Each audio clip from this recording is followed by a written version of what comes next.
This is going to be interesting.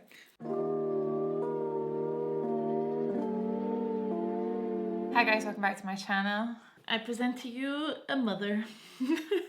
Today we are going to do some makeup and I'm going to tell you my birth story. I remember being in hospital and actually being so excited to tell you guys because I have a really positive story to share. And yeah, I wanted to do my makeup at the same time. Any excuse, I've just fed Romy. She is milk drunk and happy as anything, so I'm pretty sure that I'm going to have enough time to do all this, and I'm just going to get started. I'll link everything below. I realised that I don't think I've ever sat down and just done like a story time video or anything. I think I would feel really strange not doing my makeup at the same time. I was convinced that I was going to have Romy right on time. I did not. That's the first thing I remember. When I got to like 40 weeks plus 4, I was laughing at myself because I was so convinced she was going to be on time. And a huge part of that is just because me and Jack are very punctual people. I just thought it would be hilarious if she was punctual too. And technically things did start just before her due date. She was due on the Friday, the 5th of May. I have like loads of videos and stuff about my kind of pregnancy and little vlogs and stuff like that, but I had a really lovely pregnancy. Like we were kind of off to a good start, right? I had a midwife appointment on the day before she was due. So this is the 4th of May. We went in. I felt Romy sitting really low down, and they kind of say that that's an indication that your baby could come at any time, but I was sure that I could feel her going further down and things had just started to feel a bit different. So this is on the Thursday and me and Jack go for this midwife appointment. When we were sitting waiting to get seen, I felt a kind of like tightening, and I said I'd kind of felt little things before, but this felt quite considerable, and I was like, Jack, I think I just felt like the start of a contraction or something. Anyway, my name gets called, I go in, and I knew that at this appointment I was going to be offered a sweep. I decided to get a sweep done when I was there. So she checked me, she checked baby's heart rate, checked everything was looking good. She said that her head was, I think, 3/5, which I didn't know what that meant, but I think that midwives sometimes, like, she was 3/5 engaged, if that makes sense. Her head was down in my pelvis 3/5 of the way, but there was still a wee bit of wiggle room, so she wasn't fully engaged yet. When she did my sweep, she checked if I was dilated at all, and I was 1 centimetre dilated, which now I realise doesn't mean much, right? I think you can be 1 centimetre dilated for weeks, so I could have been dilated 1 centimetre for weeks before.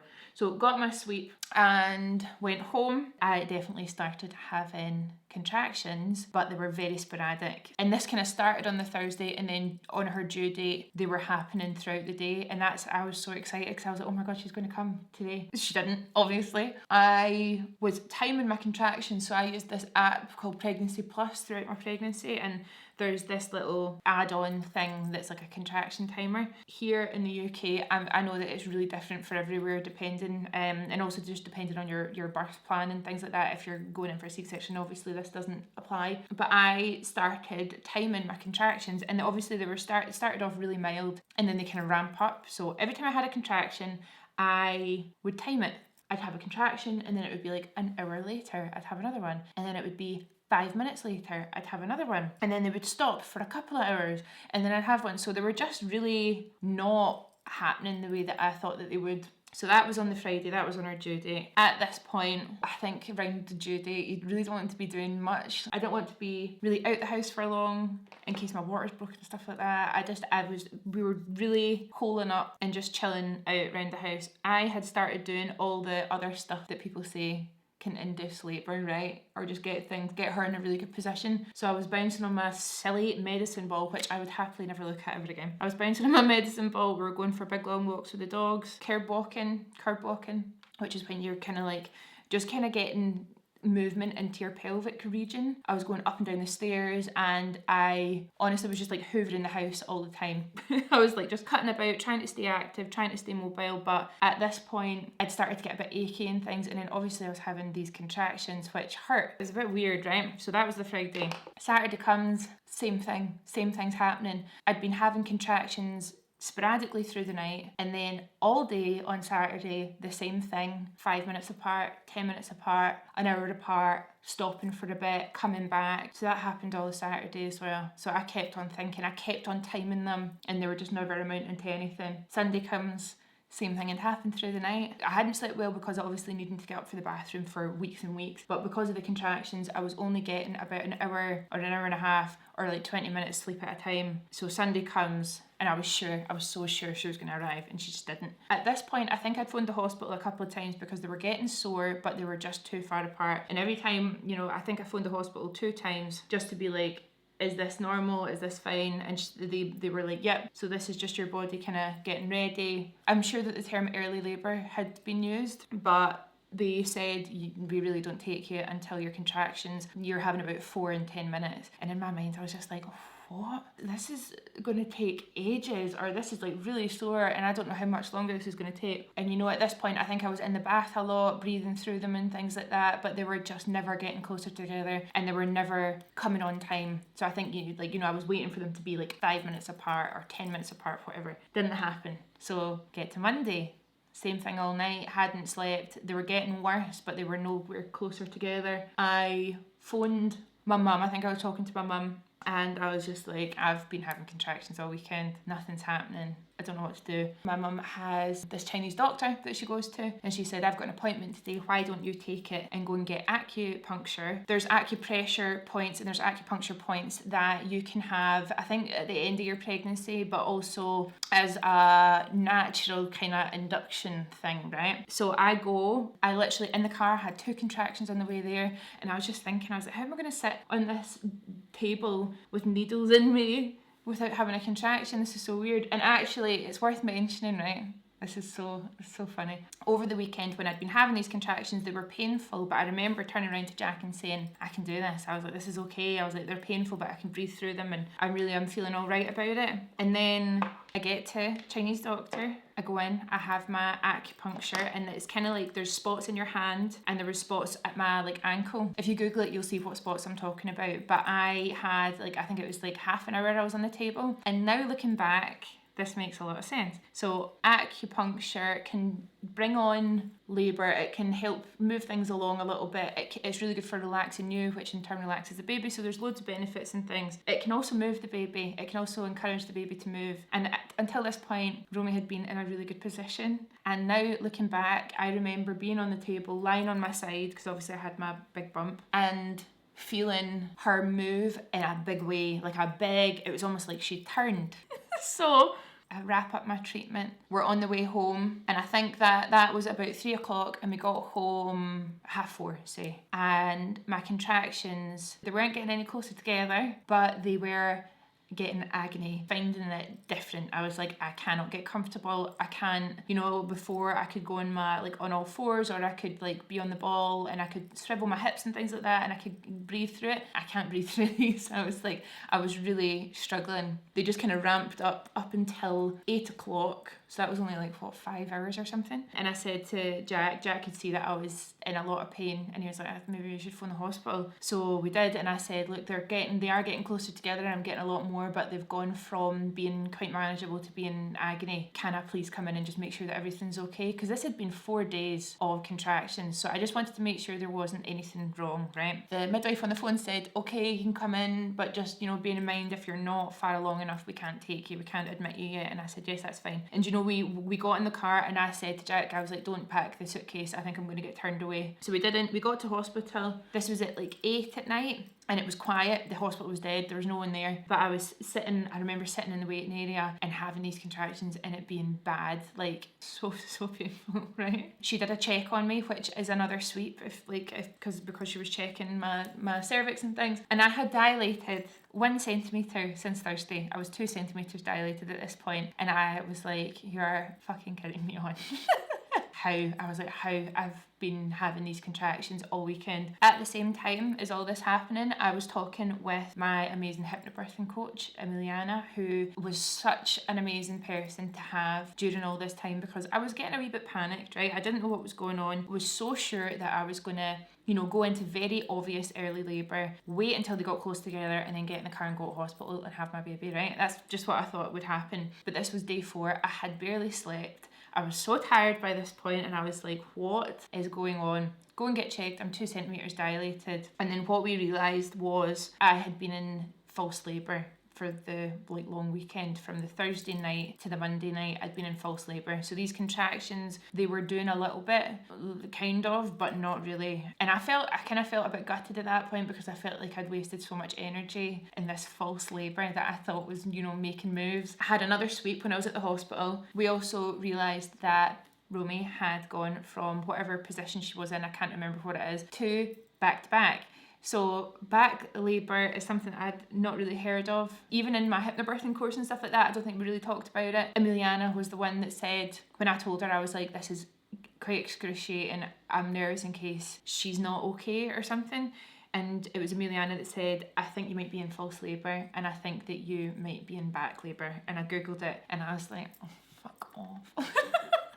So back labour is basically when baby's back to back. So instead of, you know, whatever way that is perfect for having a wee baby, they've kind of flipped round, so their face is facing the other way, and basically you feel the contractions in your lower back rather than at the front. That's exactly what was happening. I could not get comfortable because of this back labour. The only thing that was relieving pressure was like putting pressure on my lower back through the contractions. So hospital, did my sweep, told me I was 2 centimetres dilated, and they said that they couldn't take me and that I was to go home and try and get some rest. So they gave me some paracetamol and they gave me a dihydrocodeine, which is like a stronger painkiller, and I've had it before after surgery. So when I got that, I was like, oh my god, this might actually take the edge off a bit. And the midwife was like, go home and get some sleep. So me and Jack, we get back in the car, I take my medicine, and I'm all excited because I've had some painkillers and it's going to help me sleep, which is all I wanted. I really wanted to get some sleep so I could prepare, because I knew that I was going to be having Romy at kind of any point,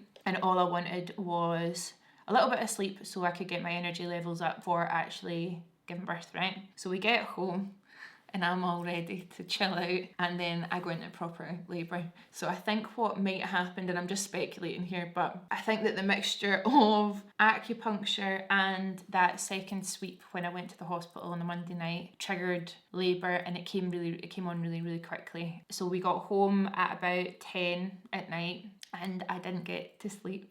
I was crawling about my house like a wild animal, like a feral animal. Honestly, seeing the week after that we got home, I could barely put any weight on my arms because I'd spent the 7 hours crawling about on my hands and knees, and I was crawling about with my hands like this, and then my wrists were getting too sore, so I was going about with my hands and fists. I was bouncing on the ball. I had run a bath in the ensuite bathroom. I'd run a bath in the middle bathroom because they're two different, and one's got a shower that goes over it. So I was going from one bath to the other. I was putting water from the shower on my lower back to see if it would help, and it didn't. Hanging off my headboard, trying to take the weight off my back. And Jack was kind of sleeping at this point. He was waking up and looking at me going, "Are you all right?" And I was like, don't speak to me. The dogs were following me around the whole time, just like stressed out, watching me, I suppose, in pain. I wasn't screaming or anything like that. I was pretty silent, but I would just breathe through my nose a lot. And I was like, every contraction, I would be like kicking my legs to try and get the pain away. I will say, now looking back, I can't really remember it, and because it was so intense, it felt like a really short period of time, but I remember at the time thinking, I'm going to die. And I remember, you know, I've talked to friends about this, and I was so curious to see how I'd handle being in labour, because I've got a somewhat high pain tolerance. It does not matter. You can't really compare it to anything, and especially because I was in back labour, it felt really different to what I was expecting. I thought I would be feeling like cramps, but it felt more like, I don't want to put the fear in you, but it felt like my back was breaking, and it was nuts. It was nuts. I did that routine till 5 a.m. So for 7 hours I laboured at home, but I was so tired. I remember I had like pillows all piled up in front of me, and I was just hugging them, and I would fall asleep with my head in them, and then minutes later I'd wake up with another contraction. So they were getting closer together. They were becoming that routine contractions that I was waiting for. So it got to 5 a.m. I hadn't been timing them or anything because I just couldn't do it. I was away with it. I was completely away with the fairies. I was in some kind of different zone to like deal with it. I got Jack up and I was like, we need to go to hospital. I was like, I can't do this anymore. I was like, I don't care if they try and shut me out. I need help. We got ready and we got all the stuff in the car and we drove to hospital. It was the same person that I'd seen 7 hours previous, and she was like, hi. And I was like, hi. And she said, did you manage to get any sleep? And I said, no, I think I went into labour as soon as I got home. And she went, okay. She was like, we'll get you checked. Got up on the table, she came and checked me, and I dilated to 5 centimetres, which is what I needed to get admitted to hospital. So I was delighted. All the labouring that I'd done at home had done it, and she was like, good news, I can get you admitted. Would you like some gas and air? And I was like, yes please. Yes please, that would be great. Got my gas and air. Helped a lot. It definitely doesn't take the pain away, it just takes you away. I was all excited because I knew that I was in hospital and I wouldn't be leaving without my baby, which I just couldn't believe. I was so buzzing. So waited there, and then we got transferred to our labour suite. In our hospital, you're by yourself in the labour suite, which is where you give birth. You get a few hours in there, or a couple hours, and then you get moved to a ward once you have your baby. So I got moved to my labour suite, and there was a couple of midwives there who were just changing shifts. So then my midwife came in, who we spent the whole time with, and she was amazing. She was 22, and she really reminded me of Caroline, my cousin, who, if you've been here for a long time, you'll know who that is, which gave me so much comfort. And she was so brilliant, super headstrong, really professional, but she was just great to chat to as well. And as soon as we got to the labour suite, they started talking about the different options that we had. Now, you might remember that my grand plan was to have a water birth. Did not want to see another body of water. After spending the long weekend in false labour in the bath, I was like, no, I'm over it. I don't want that. And then I was sitting on the bed with my gas in there, and I was kind of thinking to myself, do I want to try doing this without any pain relief? No.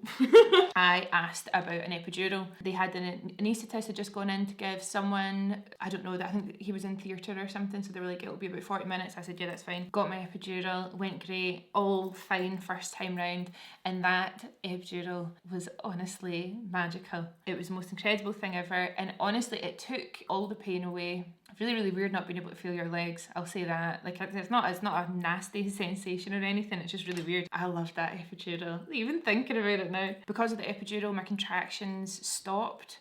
So I got put on the hormone drip, which again, because I had my epidural, I couldn't feel a thing. So the hormone drip worked, it did its magic, and my contractions all started up again. I got to 10 centimetres dilated really quickly. It was so weird, because after, labouring at home and feeling everything to feeling nothing but everything still happening was a really cool thing. I felt really present, but also just like very zen. When we got to the room as well, and I'm going to talk about this in another video, what I did and didn't use, but when we got to the room, it was like 5 in the morning, which just reminded me of, the light that starts coming up. It just reminded me of like getting home from a nightclub, and I was like, can we please shut the blinds? And they were like, yes, that's fine, shut the blinds. And the only thing that I ended up setting up was my speaker with my playlist, and I swear that's the only thing that I needed. See, when we went in, there was like a radio station playing off a laptop, and I could hear like the radio DJ speaking, and I was like, oh, this is not the vibe. Changed that over from my speaker and my playlist, and it was the best. And I just had a playlist on that I listened to all the time at home that's like really chilled out music, but loads of my favourite songs. A lot of like the people that were coming in and out of the room were commenting saying, oh, this music's great, and it just made me feel so relaxed. When you get an epidural, you can't eat, so I was just like sipping on water, and I had some juice as well. Because I was 10 centimetres dilated, I got told,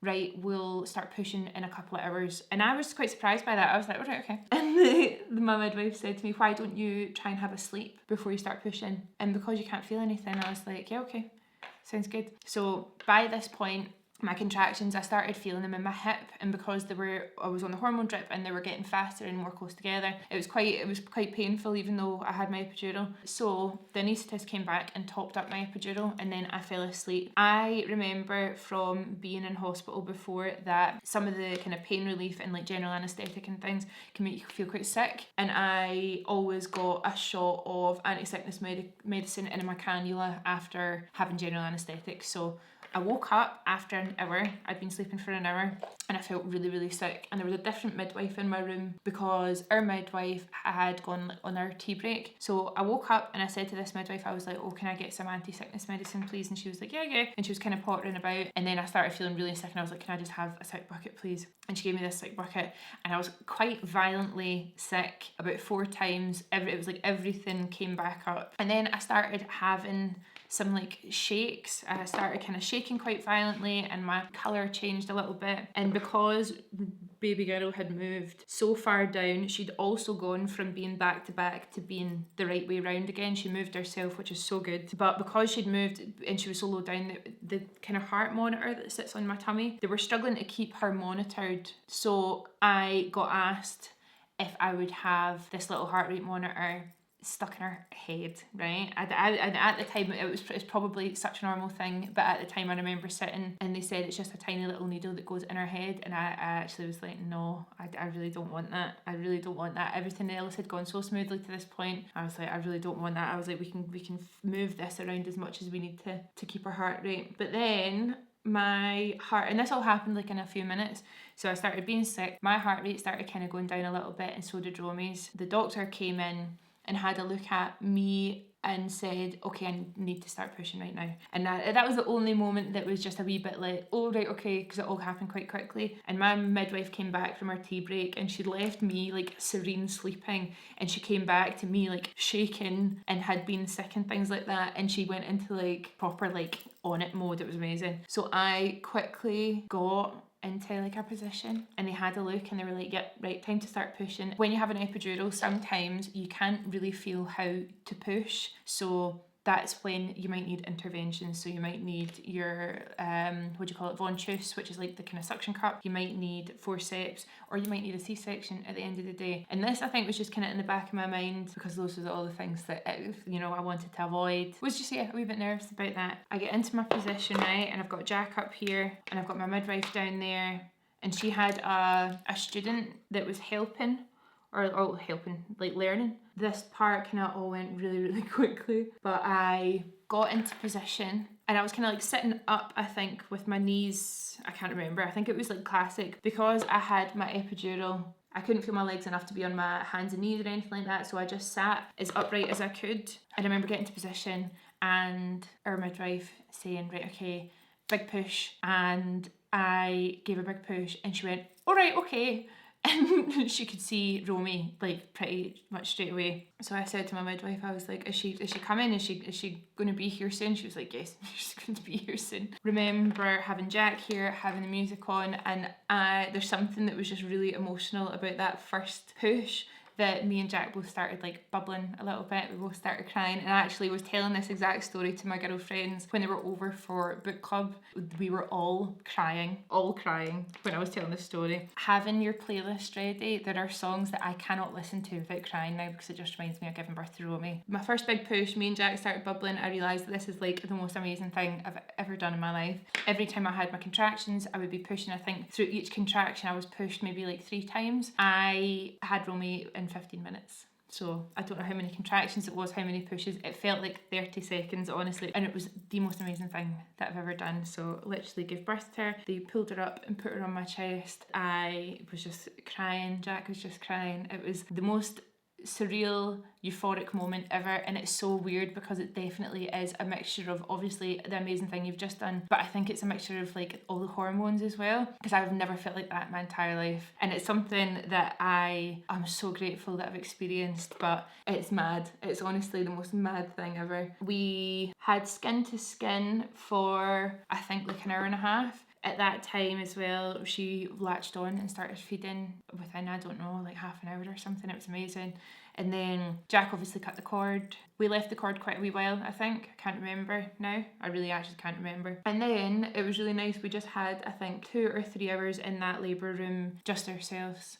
And I had Romy for all that time. And then Jack had a holdover. And then we got moved to the ward. That literally was it. I gave birth at 2:46 p.m. and we were home less than 24 hours after that. So as far as birth goes, I was left pretty unscathed. Is that the right word? I think I said in a previous video I was terrified of tearing, and the tear that I was scared of was the perineal tear, and I got no tear there. I did get some upward tears, which I didn't even know that could happen, but the doctor came in, stitched me up.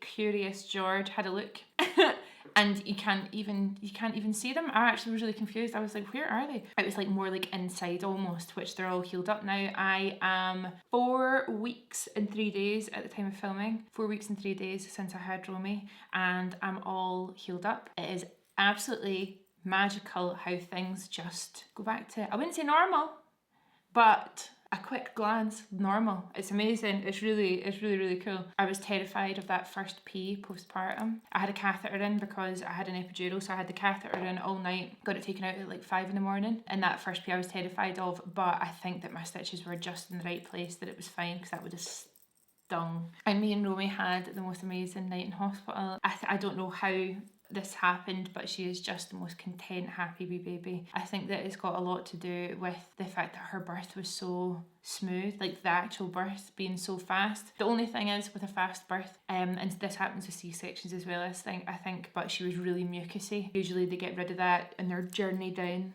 the birth canal, and because she shot out of me, she was really like congested, and that was more so the first night that we got back home. We woke up and she was just really like, her breathing almost was quite laboured, and I was quite sad. I was quite freaked out, but absolutely fine. That passes after a few days. That night in hospital as well was just like so good. I just remember looking at her and being all googly eyes. At the time I was sure she was latched on perfect and feeding fine. I found out the hard way that her latch hadn't been that good, and I had some like trauma to deal with my poor nips, which I can talk about in another video if you're interested, or we can even do it on like Instagram stories, I don't know. But I am breastfeeding, I am pumping as well. We introduced a bottle pretty early on, which was our plan anyway, but I had to after a few days. I think it was like day 4 or something, I had to introduce a bottle because I couldn't breastfeed. I had to come away and let my boobs heal because I was in a sorry state. But we are, like I said, 4 weeks and 3 days in, and things are working really well, I think. This is the most makeup I've wore since having Romy. I've not really done much eyeshadow and I really missed it.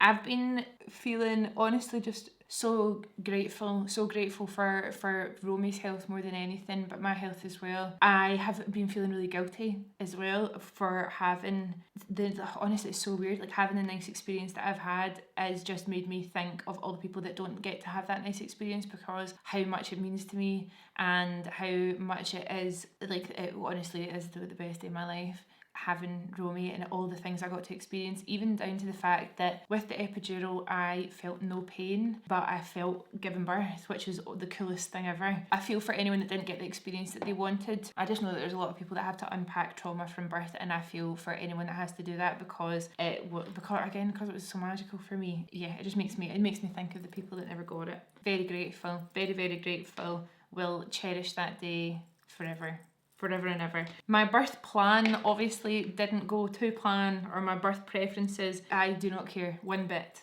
If you saw the videos of me talking about my birth preferences, you'll have seen that I had these ideas, but at the end of the day I didn't mind. I think what happened was perfect. I'm also really happy that I got to feel like what labour was like at home, like see that time that I found really difficult, and it was painful. There was a lot of pain and things like that, but at least I got to work for it a little bit. I don't know. I think I would be really curious if I hadn't felt all of that. I would have been really curious to see how it would have gone. I'm really racking my brain to see if there's anything else that I wanted to say. It's really funny, they do say that you forget all about labour, and you completely forget the pain. I remember thinking it was painful, but I cannot remember the pain at all. And it's like, is it your body's way of tricking you into doing it again? So mad. So you guys, that's the finished look, and that's my story. The day I had Romy, and I would say the week after, it was the best week ever. See, just being in that bubble, and it really is a bubble that you get. Like, I was literally upstairs in my bed, just feeding her, sleeping. One thing that I've not managed to do since having her is have a daytime nap, which I'm really trying to get, because some nights are great, some nights are difficult. I found breastfeeding at the start hard, especially because the emotions that are tied to it is something that I didn't expect at all. When it's going great, you feel great, and when it's not going great, I felt pretty terrible. And then as far as how I'm doing really good. I've was waiting for those blues to come in day 3, which I think is what everyone says, is day 3 you get a bit of a crash, and you do, and it feels honestly a little bit cruel compared to the euphoria of having your wee baby, and the couple of days after that, you've just never felt a high like it, never felt happiness like it. And then this I wouldn't say it was dark or anything like that, but something creeps in. I was quite weepy, and I felt just a little bit out of sorts, I suppose. I'll say this, I have nothing to compare this to, but I had Romy on the Tuesday. I did get my placenta turned into tablets.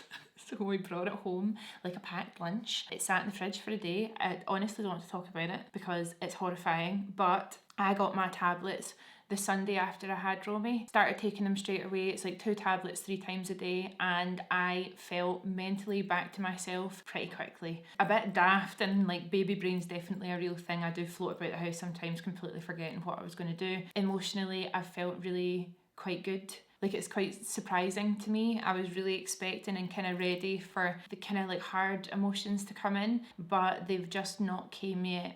And I don't know if they will. So that's something that I'll definitely do if I ever have another baby. I'll definitely do that again, even though it's so gross. And every time I take those tablets, I do kind of go like that. But I do think it's made a huge difference. And physically as well, I'm feeling really good. I hope you enjoyed listening to my story. I'm really glad that I sat down to film it. I was really excited to share it with you. And also, I really do think I'll forget like a huge part of it. I said that I've never felt pain like it. That's true, but would I do it a million times to have Romy? 100%. Thanks so much for listening. I can't wait to return to you. We're still kind of on a mat leave type thing right now, easing back into it, but I am really loving it. And any questions I'd love to answer. There's probably going to be some things as well that I've said that are completely inaccurate when it comes to the medical field. That's how I understood them, so that's how I've said it. Okay, thanks. I better get back to my wee baby. She's definitely sleeping. She's a big sleeper through the day more than anything, and then at night time she likes to party. Missed you guys a lot, and I'll see you again soon. Bye. I feel like my multitasking's gone down the pan. I was gonna say, I have a daughter. Did I get it? No. I apparently cannot talk. I'm gonna do some eyeliner. Oh my god, why can't I open this? My hands are sweating telling this story. I'm actually sweating in general all the time. I hope I've not had something in my teeth the whole time, because something just dislodged.